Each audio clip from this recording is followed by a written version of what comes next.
차광철이 위압적인 책상 뒤에 앉아있고 공비서가 떨리는 손으로 유전자 검사 결과를 내밀고 서 있었습니다. 공기가 무거운 침묵으로 가득했고 공비서의 마음은 무너질 듯 무거운 자책감에 고개를 들지 못했죠. 서동주가 내친 아들이라고? 이 유전자 검사 결과가 그렇게 말하고 있단 건가? 공비서. 놀란 차광철은 공비서를 연신 불렀다. 네, 회장님. 결과가 명확합니다. 어떻게 감히 이런 중대한 비밀을 내게서 평생 숨길 수 있었나? 차광철은 공비서에게 따지듯 물었죠. 내 핏줄에 관한 진실을 이토록 잔인하게 묻어둔 이유가 뭐지? 차광철이 공비서의 손에서 유전자 검사지를 낚아채며 공비서를 차가운 눈빛으로 쳐다보았습니다. 공비서는 고개를 숙인 채 공허하게 울리는 사과만 반복할 뿐이었죠. 회장님, 죄송합니다. 죄송합니다. 제가 성현이 엄마의 부탁을 외면했습니다. 이게 죄송하다고 끝날 일이야. 자네가 나한테 숨기는 게 더 있을 것 같다는 생각이 드는군. 어둠이 짙게 깔린 거리, 차가운 바람이 서동주의 뺨을 스치며 불안한 예감을 속삭였다. 은남아, 여기서 누나를 만날 수 있는 거야? 동주는 은남을 쳐다보았죠. 동주야? 누군가 자신을 불렀습니다. 그의 눈앞에서 맞은편 인도에 서있던 아네스 수녀가 그를 향해 손을 흔들었고 그때 멀리서 차량의 헤드라이트가 점점 커지며 다가왔습니다. 그 빛은 마치 운명의 칼날처럼 예리하게 어둠을 갈랐고 그리고 쾅! 동주는 눈을 감았다 떴다. 그러나 눈앞의 현실은 사라지지 않았죠. 피투성이가 된 아네스 수녀가 차가운 아스팔트 위에 누워 있었습니다. 그 순간 그가 봉인했던 모든 기억, 잊혀졌던 기억들이 되살아났죠. 은남은 아네스 수녀에게 달려갔고 동주를 향해 동주야, 동주야 울며 외쳤죠. 하지만 동주는 말을 할 수도 움직일 수도 내색할 수도 없었죠. 어떻게 이런 일이? 누나. 동주는 속으로 피눈물을 흘렸습니다. 그 순간 지금까지 봉인했던 기억이 잊혀졌던 기억들이 하나씩 필름처럼 떠오르기 시작했습니다. 어딘가에 염장선이 지켜보고 있다는 걸 감각으로 느끼며 내가 기억이 돌아오기만을 기다리고 있을 악마. 은남의 간절한 외침에도 그는 누나에게 차마 다가갈 수 없었죠. 동주야, 괜찮아? 은남은 넋이 나가버린 동주에게 다가와 동주의 이름을 불렀죠. 나는 지금 너무 안 괜찮고 죽고 싶을 만큼 고통스러워. 동주는 은남에게 말했죠. 은남아, 아네스 수녀는 나의 전부였어. 동주는 속으로 흐느꼈죠. 어린 시절의 유일한 빛이자 그의 가족, 누나이자 엄마였기에 이 순간이 더욱 믿어지지 않았죠. 장례식장은 고요하지만 숨막힐 듯 무거움이 감돌았고 그를 알아보는 사람들의 속삭임이 퍼졌죠. 그러나 그는 아네스 수녀의 장례식장에서 자신을 기억하는 수많은 시선 속에서 기억이 없는 척 연기하며 어색한 인사로 위기를 넘기려 했죠. 동주야, 이게 대체 무슨 일이지? 피마담이 놀라 쓰러질 듯한 모습으로 동주 앞에 나타났죠. 너무나 충격적인 소식을 듣고 한 걸음에 달려온 피마담. 자식 같은 딸이 죽었다는 걸 안 순간부터 식음을 전폐하며 제대로 걷지도 못하는 몸으로 장례식을 찾아온 것이었죠. 동주야, 동주야. 이게 사실이야. 아네스가 죽었다고. 그 순간 피마담은 자신과 동주를 쳐다보는 염장선을 보고 말았죠. 저 자식 여기가 어디라고? 저 인간이 왜 여기 있는 거야? 저 악마 같은 자식. 염장선, 널 가만두지 않겠어. 염장선과 허일도가 멀리서 서동주를 주시하며 날카로운 눈초리로 감시하는 눈빛을 보냈죠. 동주는 오랜만에 그리운 얼굴을 마주했기에 차마 한 사람만큼은 외면할 수가 없었죠. 엄마가 돌아가신 후 동주와 아네스 누나를 후원해주며 돌봐준 피마담. 동주는 피마담에게 상황을 설명하며 자신의 기억이 돌아왔음을 말해주었죠. 동주야, 나만 믿어. 내가 너를 도와줄게. 내가 정재기에 아는 사람이 많다는 걸 너도 잘 알고 있지. 내가 룸살롱 운영할 때 사채 복덕방 하면서 모르는 사람이 없어. 아는 사람 총 동원해서라도 지원해줄 테니 앞으로는 걱정 말고 마음껏 염장선에게 복수해. 피마담 고마워요. 지금 내가 의지할 사람은 피마담 뿐이에요. 동주는 절규했죠. 피마담은 정이 많고 아이들을 좋아해 동주와 아네스 수녀를 친자식처럼 돌봐왔죠. 딸 같은 아네스 수녀가 염장선에 의해 죽게 된 사실을 안 순간부터 피마담 또한 염장선이 복수의 대상이 되어버렸죠. 장례식장에 참석한 허일도와 염장선의 관심은 오로지 동주의 기억에만 있었습니다. 서상무 기억이 돌아온 게 아닐까요? 허일도는 염장선을 향해 조용히 속삭였죠. 잘 봐. 저 능구렁이 같은 자식이 기억이 돌아와도 우리를 속일 수 있으니까. 염장선의 날카로운 눈빛이 서동주를 향해 번뜩거렸죠. 그때 선생님 어르신께 전화 왔습니다. 천구호가 말했죠. 머리끝까지 화가 난 염장선은 천구호에게서 전화를 낚아채 공손하게 전화를 받았죠.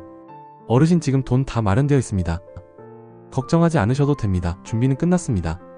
총선 때 쓰려고 열심히 모아둔 나라사랑 기금인데 이 돈이 발이 달려 도망이라도 갔을까봐 걱정이십니까?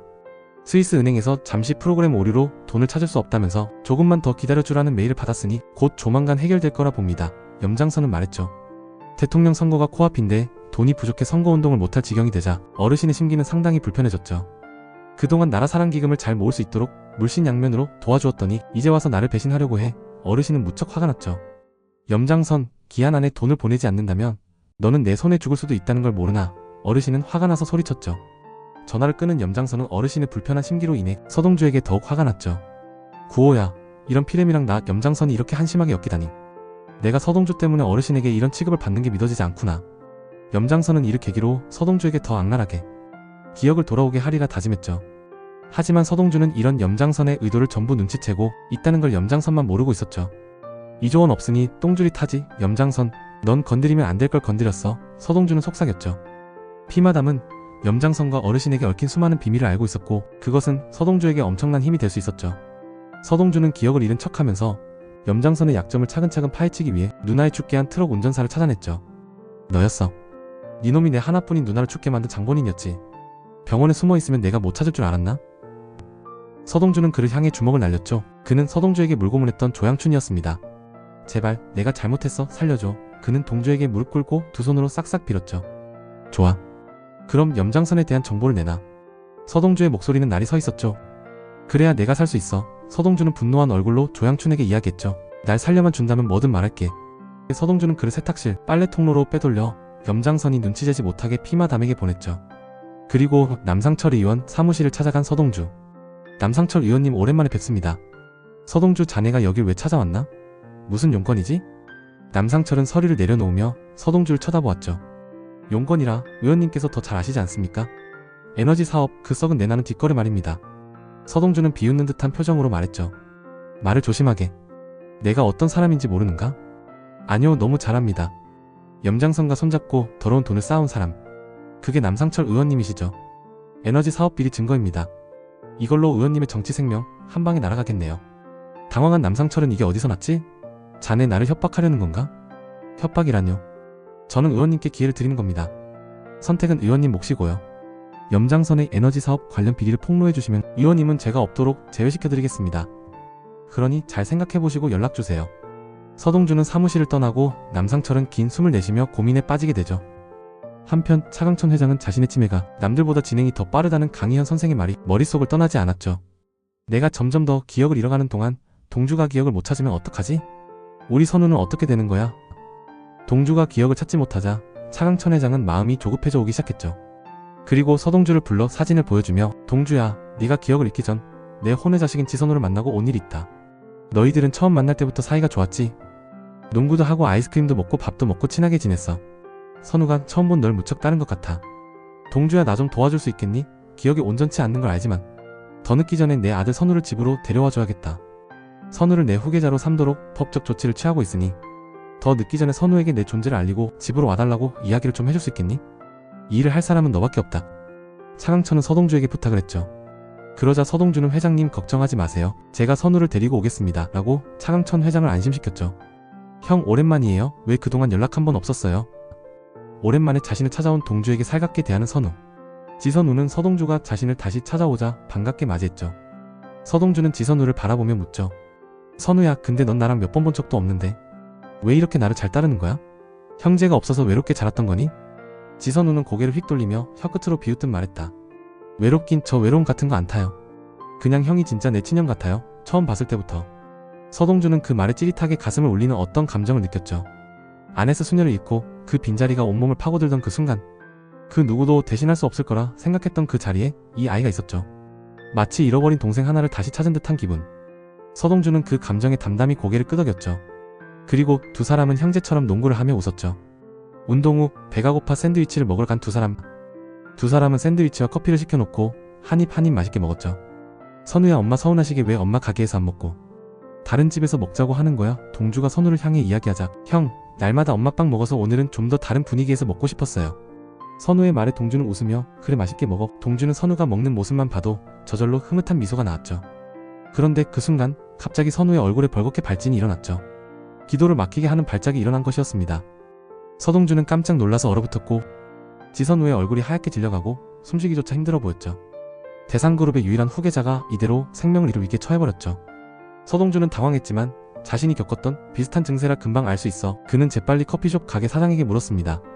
사장님, 혹시 이 빵에 시나몬 가루 들어갔나요? 네, 시나몬 가루 들어갔는데요? 라고 사장님이 말했죠. 손님이 왜 이러시죠? 얼른 구급차 부르겠습니다.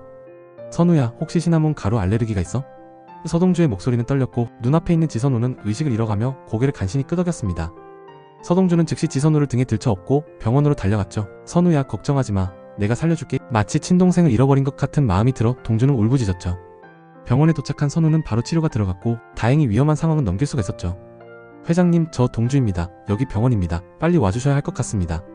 동주는 차강천 회장에게 전화를 걸어 자초지정을 설명했고 차강천 회장은 놀란 마음에 식구들에게 말도 안 하고 급히 뛰어나가자 차덕희는 허일도에게 아버지 왜 저러세요? 무슨 일이 생겼어요?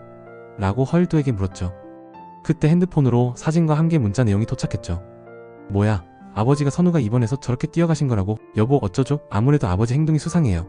선우를 집으로 데려오려는 것 같아요. 허일도가 고개를 끄덕이자 차덕희는 아버지가 지선우를 집으로 데려오기 전에 무슨 수를 써야 해요. 쥐도 새도 모르게 선우를 없애야 해요. 차덕희는 허일도의 품에 안기며 말했죠. 허일도는 차덕희의 등을 두드리며 걱정하지 말아요. 저런 혼외자한테 우리 태윤이가 밀리는 일 없도록 할게요. 나 정말 우리 태윤이가 선우에게 밀리는 꼴 절대 못 봐요. 차덕희는 울분을 토하며 말했죠.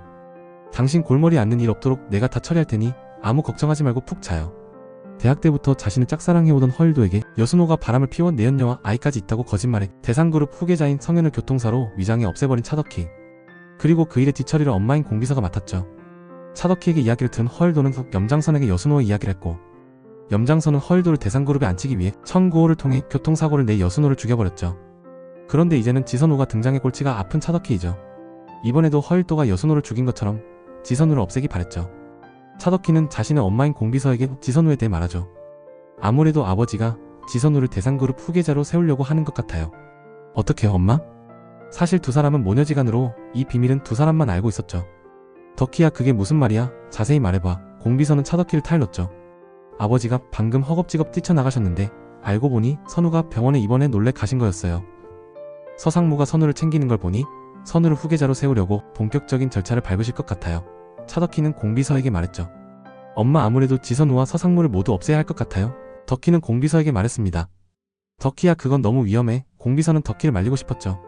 덕희가 점점 더 악해져만 가는 모습에 공비서는 답답한 마음이 들어 자신의 딸의 범죄로 인해 인생이 날아갈 것 같은 불안감에 휩싸여 자신이 그동안 감춘 비밀을 차강천 회장에게 털어놓고 더 이상 덕희가 죄를 짓지 못하도록 막아야겠다는 결심을 하게 되죠.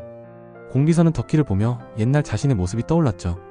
사실 공비서는 서동주의 엄마를 알고 있었고 개인적인 인연이 있었죠. 착한 성현이 엄마가 자신에게 동주를 부탁까지 하며 지켜달라고 했었죠. 하지만 덕희로 인해 그 약속을 지키지 못했던 공비서는 가슴이 옥죄어오는 고통이 들며 진실을 밝히고자 하는 마음이 생겼죠. 차광철 회장은 공비서의 말을 듣고 당황한 기색이 역력했습니다. 그의 목소리는 떨리며 그가 앉아있던 자리에서 일어나려는 듯한 움직임을 보였죠. 그게 무슨 말이야? 그때 아이도 죽지 않았었나? 차강천 회장은 공비서를 향했고 그의 얼굴은 이미 혼란과 분노로 일그러져 있었죠. 공비서는 말없이 고개를 숙였습니다. 회장님, 그때 아이는 살아있었습니다. 차광철 회장은 그 말을 들은 순간 잠시 멍하니 서 있어 아무런 생각을 할 수 없었죠. 그의 손은 바닥에 놓여있던 서류를 움켜잡으며 눈을 크게 떴죠. 뭐라고? 그가 다시 물었죠. 공비서는 그가 말할 기회를 주지 않고 천천히 그러나 간신히 말을 이어갔죠. 아이가 살아있었습니다.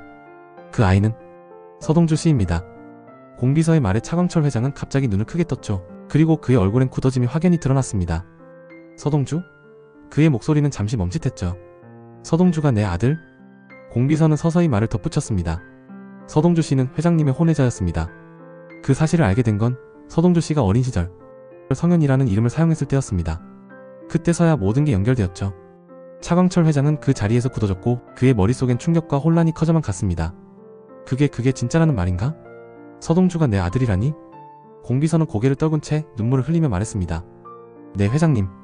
서동주 씨는 회장님의 혼외자입니다. 차광철 회장은 한동안 아무 말도 없이 서 있었죠. 공비서는 그 자리에서 무릎을 꿇은 채 하염없이 눈물만 흘리며 고개를 들지 못했습니다. 영상을 끝까지 들어주셔서 감사합니다. 오늘 영상이 재밌으셨다면 구독과 좋아요를 눌러주세요.